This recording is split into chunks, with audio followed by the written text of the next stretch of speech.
which can calculate water levels throughout the transit and also currents at the critical points, so that speed through the water can be taken into account in all the squat calculations.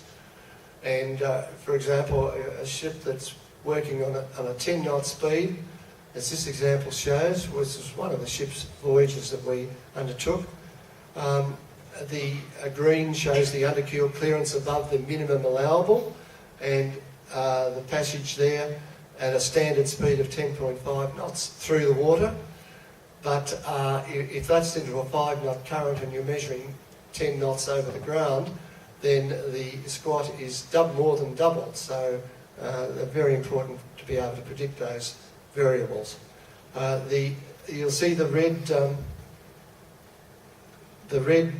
shows the points at which the pilot would be informed that there is a need to change speed because it's going too fast, it's squatting too much, and get this to work properly. The standards can do this through on his portable pilot unit. He's able to easily change the speed and check that the change speed profile has removed these breaches.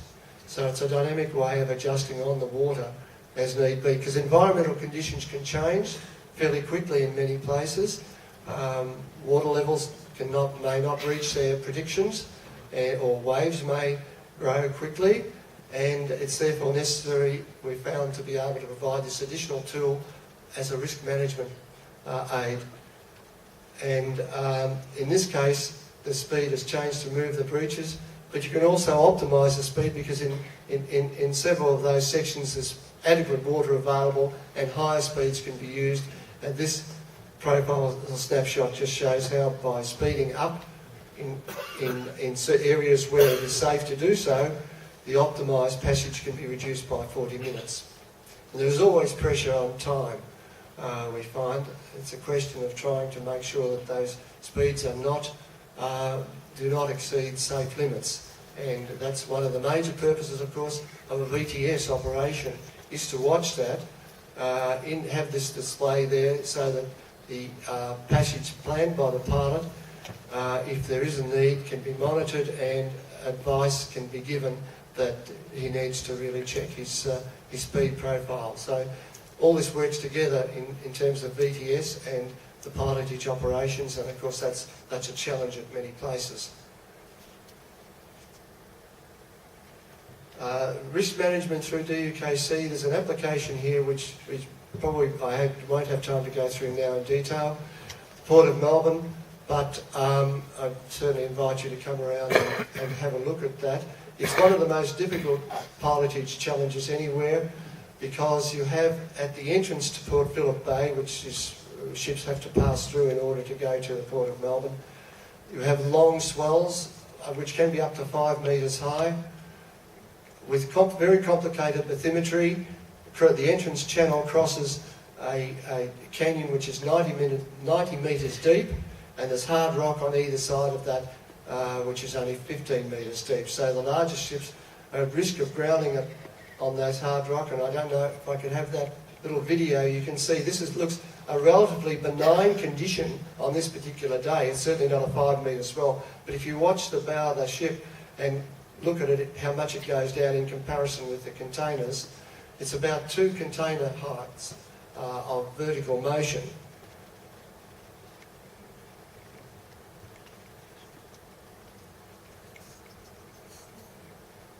And so this is something that obviously needs to be very carefully monitored and predicted. So in conclusion, I think we hope we can claim that we've pioneered a dynamic determination of UKC during the last 17 years. It's well proven technology now, and we hope that it will play an increasing role in supporting e-navigation and e-maritime developments in the future. Thank you very much.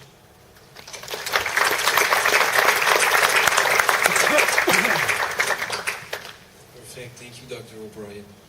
The next speaker, I hope I get her name right, is Mrs. Jeremy Jiang, Director of International Cooperation, China MSA. She's going to present us a presentation called A Study on VIMMAS versus QMS of aid-on services. She's going to do that on behalf of the author, which name is Jan Shang-Yun, a senior engineer, still in China NSC. Thank you very much, Mr. Chairman. Good afternoon, ladies and gentlemen. Today I will present the paper on my colleague's behalf, Mr. Jiang Jianyu. I hope after my presentation, he will not be disappointed. I will try my best.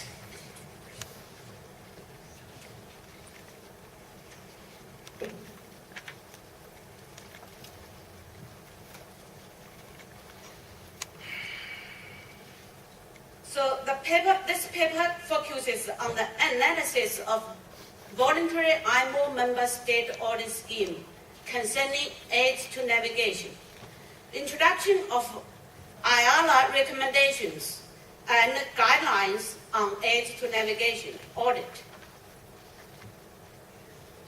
Then the paper shows the outlines. Sorry, I have to back. The paper shows the outline of quality management system of aid to navigation service developed by China MSA according to IALA Guideline 1052. The paper also informs the experience China MSA got on preparation of aid to navigation audit on the basis of quality management system. It has a brief introduction of the IMO audit scheme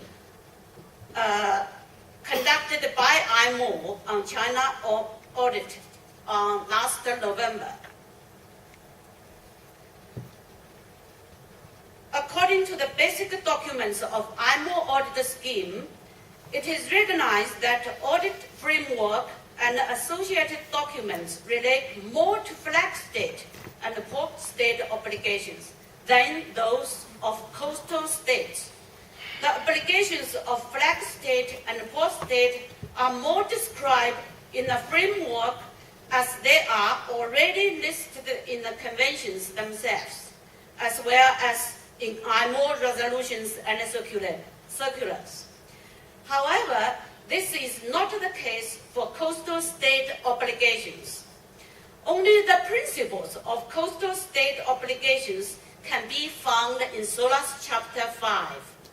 So it is difficult to define the audit details as the obligations listed in SOLAS Chapter 5 are not all covered by IMO standards. As obligations of coastal state, aid to navigation is very important in audit, though it only has a small part. Moreover, the Convention sets only the principles and the requirements in the same way as other obligations of coastal states, without clear standards. So therefore, the auditors will meet challenges when auditing the aid to navigation service in coastal state in accordance with the provisions in Chapter 5 of SOLAS. For the same reason, the state to be audited will also have difficulties when preparing for audit. Such difficulties include how the member state can verify they have fully implemented the conventions, and where the auditors can find the audit standards.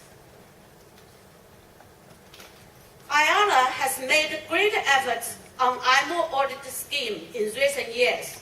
The most important work includes following: recommendations on quality management system for aid to navigation authorities, guidelines on the use of quality management system for aid to navigation service delivery, guideline on preparing for the IMO audit for aid to navigation service, guideline on preparing for audit for the IMO audit for VTS service.